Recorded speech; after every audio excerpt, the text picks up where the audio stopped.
Hi guys, well it's the Ballad of Ken and Vivian, part 4, and this will be the final part.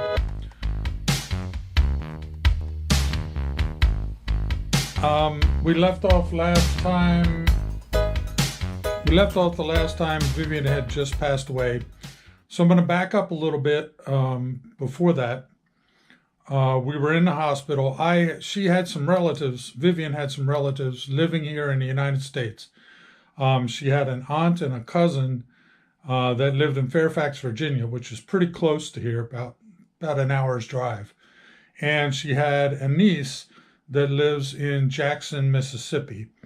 So I got hold of those folks, and they decided they wanted to come up here and be with Vivian during the last days of her life. And the doctor came into the room and showed me the scans of Vivian's last stroke that had taken a big part of her brain out, and it was fairly obvious she wasn't going to survive very long. So I'm happy that I was able to get her family involved with me at the hospital.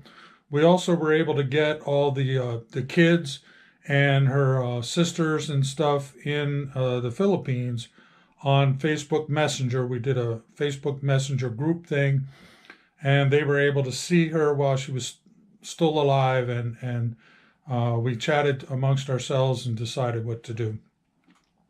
Then it was in the wee hours of the morning on October 12th, 2017, that Vivian passed away. After that, I had to make arrangements to repatriate her remains back to the Philippines. So I made arrangements with a crematorium. I picked out a very nice urn, a beautiful urn with her name engraved on it and everything. But when I started doing the research for the trip, I found out that I can't put the ashes in the urn and get it through TSA. So the crematorium had advised me of this as well. So they put it together into a plastic container that could go through the X-ray machine and put that in a box, and everything was properly labeled. Then I had to take the death certificate and go to the Philippine Embassy in Washington, D.C. And there's videos about that up on my channel. I had to go to the Philippine Embassy and get all the documentation straight to allow me to transport her remains back to the Philippines.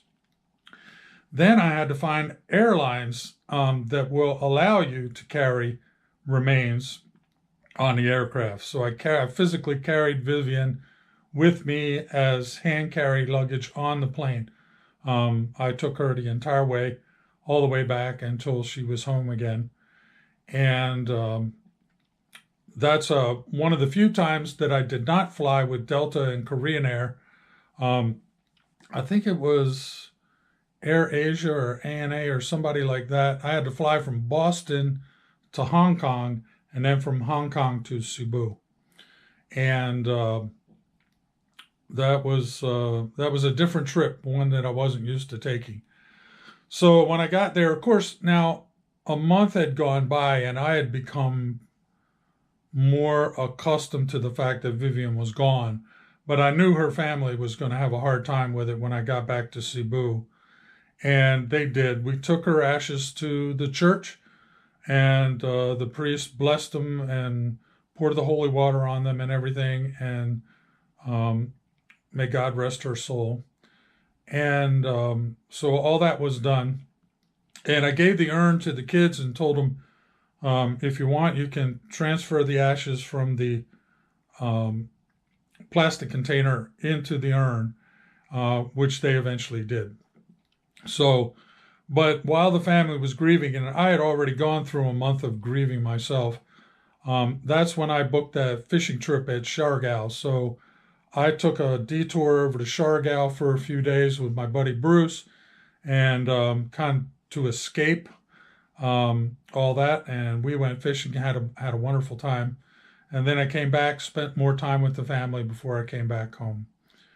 So I loved Vivian very, very much. I still love her to this day, probably never will stop. That doesn't mean I can't love somebody else, and I can surely do that as well. But now you have it, the entire story of Ken and Vivian, the Ballad of Ken and Vivian. Please like and share this video. Hit that thumbs up, like button. Up there somewhere is going to be My Ugly Mug. Click on it, subscribe to the channel. I'd love to have you join me. Thanks so much for watching, guys. Bye.